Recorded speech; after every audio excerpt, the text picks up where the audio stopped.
मुख्तलिफ गाड़ियों में मुख्तलिफ क्रूज सेटिंग्स कंट्रोलर मौजूद होने की वजह से ये अक्सर औकात लोगों की कन्फ्यूजन का बायस बनता है। जैसा कि आप हमारी पहली वीडियो में देख चुके हैं कि टोयोटा का cruise control system cruise lever या क्रूज टॉक से ऑपरेट किया जाता है, जबकि होंडा में यही system built in steering controls में शामिल किया गया है। इससे पहले कि हम इस सिस्टम को इंगेज या डिसएंगेज करने का तरीका देखें, ये ज़रूरी है कि हम क्रूज कंट्रोल को एज अ टेक्नोलॉजिकल फीचर समझ लें। गाड़ी में क्रूज कंट्रोल सिस्टम इंगेज करने पर गाड़ी का ECU या जिसको हम आम जुबान में कंप्यूटर भी कहते हैं, एक फीडबैक एंड कंट्रोल लूप में ऑपरेट करने लग जाता है।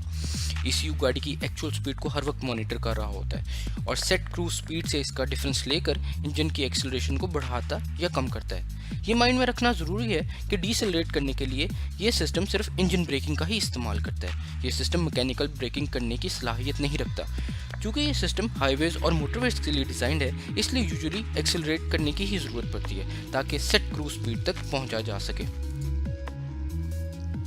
आज हम होंडा सिविक के क्रूज कंट्रोल सिस्टम का जायजा लेंगे और इसके ऑपरेशंस को समझने की कोशिश करेंगे।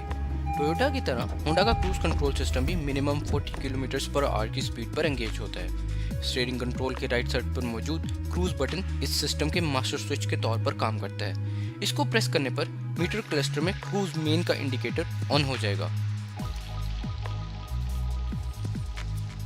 गाड़ी को इसकी डिजायर्ड स्पीड पर ले जाने के बाद स्टीयरिंग कंट्रोल पर मौजूद सेट बटन दबाने पर क्रूज सिस्टम इंगेज हो जाएगा और साथ ही क्रूज मेन के इंडिकेटर के साथ साथ क्रूज कंट्रोल का इंडिकेटर भी डिस्प्ले होने लग जाएगा। स्टीयरिंग कंट्रोल पर मौजूद प्लस और माइनस के बटन क्रूज के दौरान गाड़ी की स्पीड को इंक्रीमेंट या डिक्रीमेंट करने के काम आते हैं। प्लस का बटन एक दफ़ा दबाने पर 2 किलोमीटर/आवर का इंक्रीमेंट होगा और इसी तरह माइनस का बटन एक दफ़ा दबाने पर 2 किलोमीटर/आवर का डिक्रीमेंट होगा।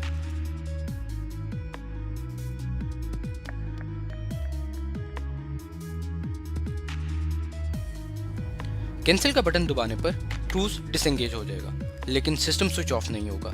इसका मतलब ये है कि मीटर पर मौजूद सिर्फ क्रूज कंट्रोल का इंडिकेटर ही ऑफ होगा। इसका फ़ायदा ये है कि अपनी प्रीवियस सेट स्पीड तक दोबारा जाने के लिए आपको दोबारा एक्सेलरेट करके सेट क्रूज स्पीड करने की ज़रूरत नहीं पड़ेगी, बल्कि स्टीयरिंग कंट्रोल पर मौजूद रीसेट का बटन दबाने पर गाड़ी खुद ही पहली वाली स्पीड पर क्रूज करने लग जाएगी।